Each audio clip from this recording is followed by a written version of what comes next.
नमस्कार। आज हम भगवत गीता पर बात करने वाले हैं। ये महाभारत का एक बहुत अहम हिस्सा है और हिंदू धर्म का, आप जानते हैं, एक मुख्य ग्रंथ। तो हमारे पास इसके कुछ बेहद ज़रूरी श्लोक हैं और उनके मतलब भी।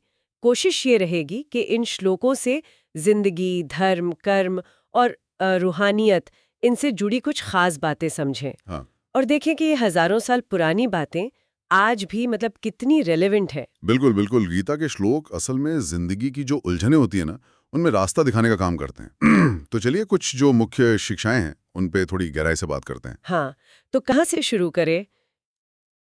चलिए वो श्लोक लेते हैं जो मुझे हमेशा सोचने पर मजबूर करता है। कर्म वाला। हाँ, 2.47। कर्मण्यधिकारस्ते माँ फलेषु कदाचन। मतलब हमारा हक सिर्फ कर्म करने पर है ना, उसके नतीजे पर नहीं। बस अपना काम करते जाओ, फल की चिंता मत करो। पर ये सुनने में जितना आसान है, करना उतना ही मुश्किल लगता है ना? है तो मुश्किल, हाँ।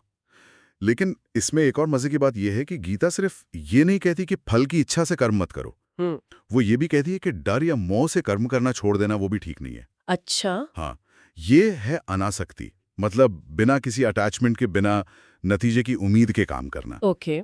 और ये जरूरी इसलिए है क्योंकि जैसा एक और श्लोक है 522, हम्म। वो इशारा करता है कि इंद्रियों से जो सुख मिलता है ना, हाँ हाँ। वो असल में आगे चलकर दुख का कारण बनता है। तो अनासक्ति हमें उस दुख से बचा लेती है एक तरह से। अच्छा, ये बात तो है। तो मतलब कर्म और उसके फल से डिटैचमेंट।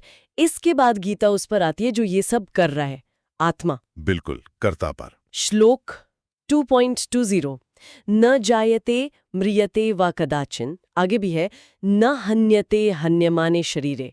मतलब आत्मा न पैदा होती है न मरती है, ये हमेशा से है, हमेशा रहेगी। हाँ, शरीर खत्म हो जाए, आत्मा नहीं। और इस बात को अगर हम समझ लेना हम्म। तो इसका असर बहुत गहरा पड़ता है। हम्म।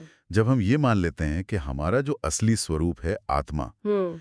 वो कभी नष्ट नहीं होता, हम्म। तो जिंदगी के जो उतार चढ़ाव हैं, नुकसान हैं, यहाँ तक कि मौत का डर, वो भी कम होने लगता है। सही बात है। ये एक तरह की, क्या कहते हैं, मजबूती देता है, अंदर से शांति देता है। हाँ, ये तो है। अच्छा, तो कर्म और आत्मा की बात हो गई। अब सवाल ये कि दुनिया सही ढंग से चले कैसे? मतलब समाज। हाँ, धर्म का सवाल। बिल्कुल। तो यहाँ आता है वो श्लोक 4.7, यदा यदा हि धर्मस्य ग्लानिर्भवति भारत तदात्मनम सृजाम्यहम्। कि जब जब धर्म यानी नेकी, सही रास्ता, उस पर खतरा आता है और अधर्म बढ़ता है, तब तब मैं यानी ईश्वर खुद को प्रकट करता हूँ। बिल्कुल।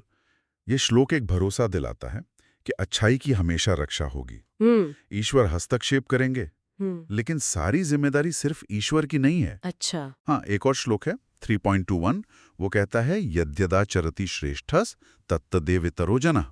मतलब जैसा बड़े लोग, अच्छे लोग करते हैं, वैसा ही आम लोग भी करने लगते हैं। वो तो है। जैसा देखेंगे वैसा सीखेंगे। बिल्कुल।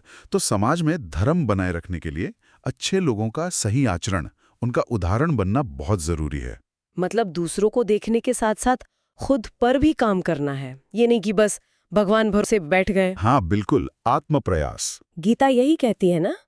श्लोक 6.5 साफ कहता है, उद्धरे दात्मनात्मानम। आत्मैव आत्मनो बंधुरात्मैव रिपुरात्मना। हाँ, कि इंसान को खुद ही खुद को ऊपर उठाना चाहिए, नीचे नहीं गिराना। सही। क्योंकि हम खुद ही अपने सबसे अच्छे दोस्त हैं और हम ही अपने सबसे बड़े दुश्मन भी। बिल्कुल। ये सीधी सीधी जिम्मेदारी हम पर डालता है। हमारी तरक्की हो या हमारा पतन, वो हमारे अपने हाथ में है। हम्म। तो ये सोचने पे मजबूर करता है कि हम अपने मन को, अपनी आदतों को कैसे साध रहे हैं। क्या हम वो कर रहे हैं जो हमें अपना दोस्त बनाए, या वो जो दुश्मन बना दे। आत्मसंयम, खुद को बेहतर बनाना, वो सब यहीं से शुरू होता है। सही कहा। और फिर इतने सारे रास्ते बता दिए, कर्म योग, ज्ञान योग, खुद कोशिश करना। और फिर गीता एक और रास्ता बताती है जो शायद सबसे सीधा लगे, समर्पण का। हाँ, शरणागति। श्लोक 1866। बिल्कुल। सर्वधर्मान परित्यज्य मामेकम शरणम व्रज, अहम त्वाम सर्वपापेभ्यो मोक्षयिष्यामि मा शुचः। कि सब कुछ छोड़कर बस मेरी शरण में आ जाओ, मैं तुम्हें सारे पापों से मुक्त कर दूंगा, तुम चिंता मत करो। हाँ, ये है शरणागति। मतलब पूरी तरह से ईश्वर पर भरोसा कर लेना।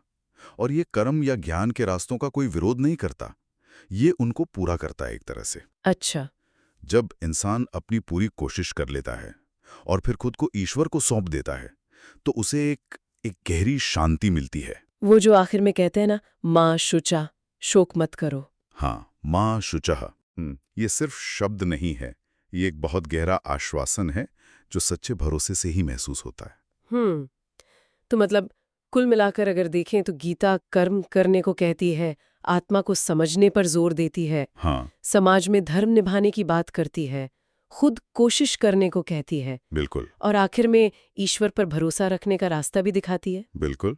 जैसा हमारी रिसर्च में भी था, ये सिर्फ फिलॉसफी नहीं है बल्कि रोज की जिंदगी जीने के लिए प्रैक्टिकल गाइड है। बिल्कुल सही। ये जीवन जीने की कला सिखाती है। और हाँ, जाते जाते एक बात और सोचने के लिए छोड़ जाते हैं। बताइए। गीता का ही एक श्लोक है 15:15। वो कहता है कि ईश्वर हर किसी के दिल में बैठा है। सर्वस्य चाहम हृदय सन्निविष्टो। सबके हृदय में। हाँ, तो अगर हम इस बात को सच माने तो एक दूसरे के साथ हमारा बर्ताव कैसा होना चाहिए? सोचने वाली बात है।